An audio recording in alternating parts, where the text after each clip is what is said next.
You were over in London tattooing in the 90s. What inspired you to start tattooing? What happened was I became a carpenter, but at the same time I used to keep drawing and sketching. But while in London then I got the opportunity to tattoo, because I was into tattoos as well.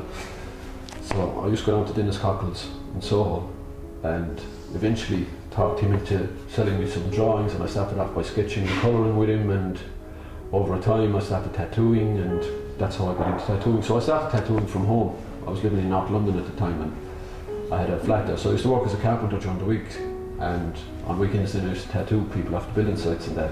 Did you work in a studio? Well, not in London I didn't, but when I came home to Limerick in the early 90s, I opened Limerick's first tattoo studio down Thomas Street. It was called the Black Rose. And London crashed in shortly after, so that messed that up for me. Did it prevent you from doing tattooing, or did you want to follow on with something else? Well, it prevented me from tattooing because I lost the use of my left arm. So that was the end of my part in the shop. So what I done was I went back to school and I decided to study art, and so instead of tattooing I swapped skin for canvas. So I kept with the art and with the colour, but I just put it into my canvas instead of onto skin. So that's how I done a foundation course in Limerick Senior College, and that got me into the art college down in Clare Street, and from there I've been painting ever since. So it is important because it marks time, because when you look at art and when you look at the background to the artist or to their environment at the time, there was always a contributing factor, and the balance in the art is that it's a restoration and a resolution of the time in which you live. Because you also do poetry and you perform it as well. And would you say that's the most prominent way of expressing yourself? Or? Well, not for me. Poetry was always secondary to me as everything else. So, but yeah, I like to write.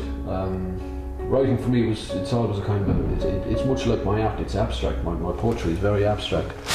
And it's a personal thing where it's conflict and it's issues that I've had in my life that again, like art, they have to come out somewhere. And in my case, they come out either in my paintings or in my poetry. You know, there is resolution in poetry just the same as art. And would you say that other people would relate to your artwork or poetry?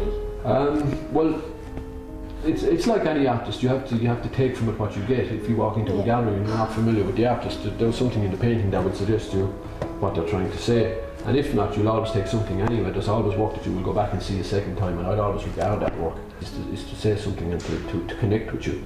And if they're connecting with you in that way, you may not know why, but you know, that's what art is all about. Especially the way the world is now, like, would you enjoy the fact that people could actually have something to relate to?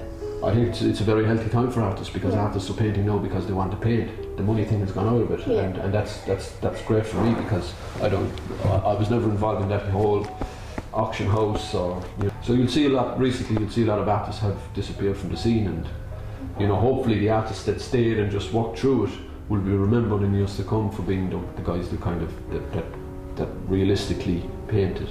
Because there is a lot more to art, like even with your poetry you've developed it into a video. Yeah, we've done a video for one of my poems with a couple of more mates that I had on. We were in Pigtown earlier in the summer, and that's what started me off with that. The Mike Finn played down on the bell table, so I had a couple of characters to play in that, but from that then I got an interest in the whole video dimension of poetry and everything. So that's what I kind of turned my mind to. Because it could be something big, like you could develop a lot of your poems into something like that. Yeah, you could. But again, it's a hobby horse at the moment, so it's not where my heart is set. And I mean, like, everything comes back to painting. So even though the video aspect or the poetry aspect or anything else that I'm involved in might be, it can lend itself to the art. Art is kind of central. Do you see yourself maybe in 5 years still painting and maybe do more with it? No, yeah, I will. I've got a couple of things on at the moment that I'm painting for. As long as you're doing something you love. As long as you're doing something you love, yeah, that's healthy mind, healthy body. Thanks very much, John. You're welcome, Adelaide.